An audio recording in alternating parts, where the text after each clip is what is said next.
Erdogan साहब जो हैं, जो आपके बड़े दोस्त हैं, वो OIC के अंदर जो कश्मीर कमेटी है उसके हेड है, मगर कश्मीर का कोई जिक्र नहीं आया। इनको तो अपने दफ्तरों के बाहर अब्दुल बासित में थोड़ी ये सख्त बात करें, इनको ताले लगा देने चाहिए। कश्मीर में जो है इनको नजर भारत पे कोई प्रेशर नहीं है जी, ना मतलब इंटरनेशनल प्रेशर कोई बिल्कुल नहीं है।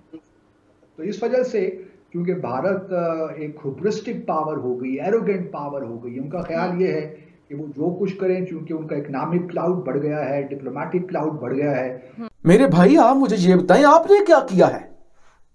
आपने फैसला किया है कश्मीरियों के लिए लड़ने का, आप लड़े हैं, आप लड़ते हैं, आप लड़ाई शुरू करते हैं, आप कश्मीर की आजादी के लिए एफर्ट करते हैं, आप जिहाद करते हैं।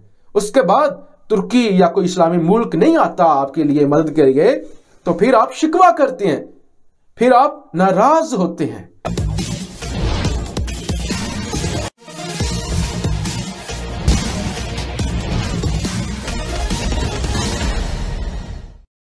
छप्पन मुस्लिम देशों में से पाकिस्तान को केवल टर्की पर ही भरोसा था कि वह पाकिस्तान के पीछे विशेषकर कश्मीर के मुद्दे पर खड़ा दिखेगा, लेकिन अब टर्की भी पाकिस्तान के हरकतों के कारण पीछा छुड़ाने में लगा हुआ है।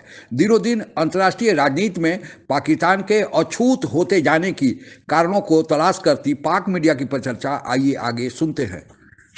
अर्दोगान साहब जो हैं, जो आपके बड़े दोस्त हैं, वो OIC के अंदर जो कश्मीर कमेटी है उसके हेड है, मगर कश्मीर का कोई जिक्र नहीं आया इस कॉन्फ्रेंस में। फ़लस्तीन का जिक्र आया है।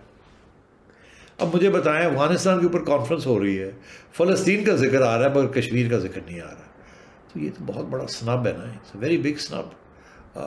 और क्योंकि टर्की भी आपके लिए नहीं खड़ा हो सका इस मौजू के ऊपर, तो एक तो ये बहुत बड़ा मैं समझता हूँ स्नब है कि कश्मीर के ऊपर बात नहीं हुई, फ़लस्तीन के ऊपर हो गई, या तो फ़लस्तीन के ऊपर भी ना करते, सिर्फ अफगानिस्तान की बात करते, मगर ऐसे नहीं हुआ। जब आप खुद नहीं उठ रहे और कोई दूसरा मुल्क किसी को असला दे और आपको हो के ये क्या हो गया, ये क्या चल रहा है भाई? तुर्की ने कश्मीरियों से गद्दारी कर दी, तुर्की ने इंडिया से रिलेशंस बना लिए। मेरे भाई आप मुझे ये बताएं, आपने क्या किया है? आपने फैसला किया है कश्मीरियों के लिए लड़ने का, आप लड़े हैं, आप लड़ते हैं, आप लड़ाई शुरू करते हैं, आप कश्मीर की आजादी के लिए एफर्ट करते हैं, आप जिहाद करते हैं। उसके बाद तुर्की या कोई इस्लामी मुल्क नहीं आता आपके लिए मदद के लिए, तो फिर आप शिकवा करते हैं, फिर आप नाराज होते हैं। लिहाजा जब आपने खुद ही चूड़ियां पहनी हुई हैं, जब आपको खुद ही कश्मीर के अंदर रहने वाले मुसलमानों का दर्द नजर नहीं आता, तो भारत तो जश्न मनाएगा। पाकिस्तानी मुफ्त में नाराज, पाकिस्तानी नाराज। अच्छा, तुर्की ने फिर कश्मीर से गद्दारी कर दी, कश्मीरियों से गद्दारी कर दी है। तुर्की ने इंडिया को ड्रोन दे रहा है। देखो, हर मुल्क की अपनी पॉलिसी होती है, हर मुल्क की अपनी फॉरेन पॉलिसी होती है, हर मुल्क की अपने उनकी कंडीशंस होती हैं, अपने लिहाज से उन्होंने चलना होता है। किसी ने पाकिस्तान से पूछ के अपनी फॉरेन पॉलिसी नहीं बनानी होती। मुल्कों के कई मुल्कों के साथ ताल्लुकात होती हैं, या ताल्लुकात ना भी हों, बिजनेस और बाकी चीजें जो हैं ये एक अलग डिबेट हुआ करती हैं। फिर जो गुस्सा कर रहे हैं लोग कि देखो तुर्की ने क्या किया, तुर्की ने बेवफाई कर दी। ओ मेरे भाई आप मुझे ये बताएं, आपने कश्मीर के लिए क्या कर लिया जो तुर्की पीछे रह गया है? आपने क्या किया है? आप लड़े हैं जो तुर्की आपकी मदद को नहीं आया, नहीं ले रहा है। मतलब डोजियर्स के बाद और जो करारदादें, मतलब एक उम्मीद है ना कि शायद ये बेहतर हो जाए, ये मसला हल हो जाए, लेकिन दुनिया तो देखते हुए अंधी बनी हुई है, सुनते हुए बहरी बनी हुई है, बोल सकते हैं लेकिन गूंगी बनी हुई है। और जो इंसानी हकूक के लिए काम करने वाले बड़े अलमदार बने होते हैं, चैंपियन बने होते हैं, इनको तो अपने दफ्तरों के बाहर अब्दुल बासित में थोड़ी ये सख्त बात करें, इनको ताले लगा देने चाहिए। ये किस काम के लिए इन्होंने दफ्तर खोले हुए? कौन से इंसानी हकूक? कश्मीर में जो है इनको नजर, भारत पे कोई प्रेशर नहीं है जी, ना मतलब इंटरनेशनल प्रेशर कोई बिल्कुल नहीं है।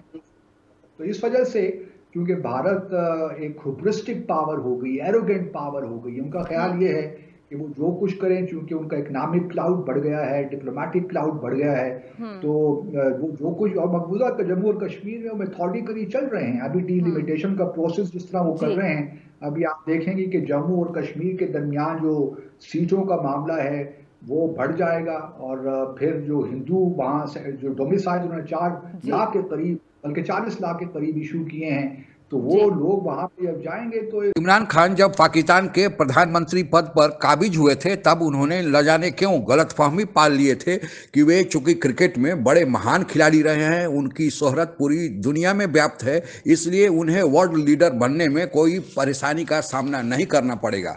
लेकिन उन्हें यह पता नहीं था कि अंतर्राष्ट्रीय राजनीति अपने वसूलों के आधार पर चलती है, उसे व्यक्ति के शोहरत से कोई लेना देना नहीं है। उधर तुर्की के राष्ट्रपति तैयब उर्दगान भी मुस्लिम देशों के चौधरी बनने के फिराक में थे।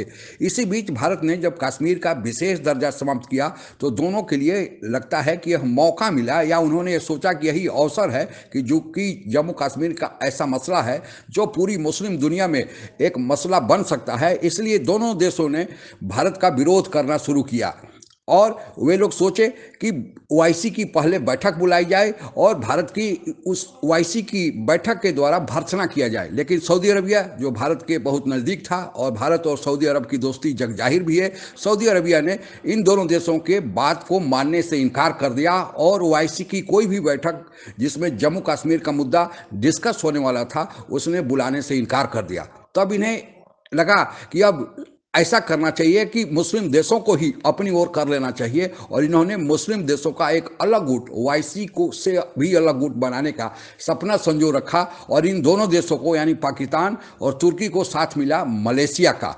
इस प्रकार कश्मीर के मुद्दे पर पाकिस्तान के अलावे मलेशिया और तुर्की दो ही ऐसे देश थे जो भारत के खिलाफ थे। भारत के ये दोनों देश टारगेट पर थे। भारत ने पहला निशाना बनाया मलेशिया को। आप लोगों को पता ही हुआ कि मलेशिया से भारत पाल्म ऑयल बहुत भारी मात्रा में आयात करता है और मलेशिया की अर्थव्यवस्था ही पाल्म ऑयल के निर्यात पर आधारित है। जब भारत ने पाल्म ऑयल का आयात करना वहाँ से बंद कर दिया तब मलेशिया में चीख पुकार मचा और स्थिति इतनी बिगड़ गई कि मलेशिया के तत्कालीन प्रधानमंत्री महातिर मोहम्मद जो कश्मीर के मुद्दे पर पाकिस्तान का साथ दिए थे उन्हें अपने पद से भी हाथ धोना पड़ा। नए राष्ट्रपति आए और वे भारत का समर्थन किए तब जाके और कश्मीर के मुद्दे से दूर हुए, तब जाके उनकी जान बची। दूसरे टारगेट पर थे तैयब उर्दगान जो तुर्की के राष्ट्रपति थे। इधर कुछ हाल के दिनों में तुर्की की आर्थिक व्यवस्था चरमरा गई। ऊपर से अमेरिका ने तुर्की पर प्रतिबंध भी लगा दिया।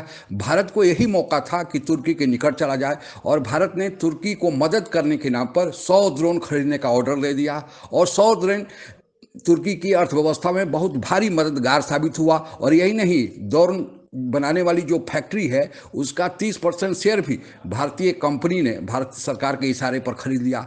अब यह तुर्की के लिए भी एक अच्छा अवसर मिला। पाकिस्तान तो केवल दोस्त बनना चाहता है, भारत ने तो आर्थिक मदद कर दिया जिसको तुर्की की बहुत सख्त आवश्यकता थी। यानी एक देश से पाल्म ऑयल का आयात बंद करके और दूसरे देश से ड्रोन का व्यापार शुरू करके, एक देश के साथ व्यापार बंद किया, दूसरे के साथ शुरू किया और इस प्रकार दोनों देश जो तुर्की और मलेशिया थे कश्मीर के मुद्दे पर पाकिस्तान का साथ दिए थे, दोनों को पाकिस्तान से भारत ने काट दिया। और यही होती है डिप्लोमेसी, जो हमारी जो डिप्लोमेट हैं उन्होंने ऐसा कर दिखाया और एक प्रकार से आज तुर्की भी पाकिस्तान के खिलाफ हुआ। इसीलिए अभी जो ओआईसी की बैठक पाकिस्तान में समाप्त हुई है, पाकिस्तान ने भरपूर कोशिश किया कि वह मुद्दा उसमें आए और एक भारत के खिलाफ प्रस्ताव पारित हो। और ताज्जुब की बात यह है कि ओआईसी में जो कश्मीर की कमेटी है उसके प्रमुख तुर्की का ही नेता हैं, माने तुर्की के ही राष्ट्रपति हैं, लेकिन उनके तरफ से या उनके रिप्रेजेंटेटिव के तरफ से कोई भी मसला नहीं उठ पाया।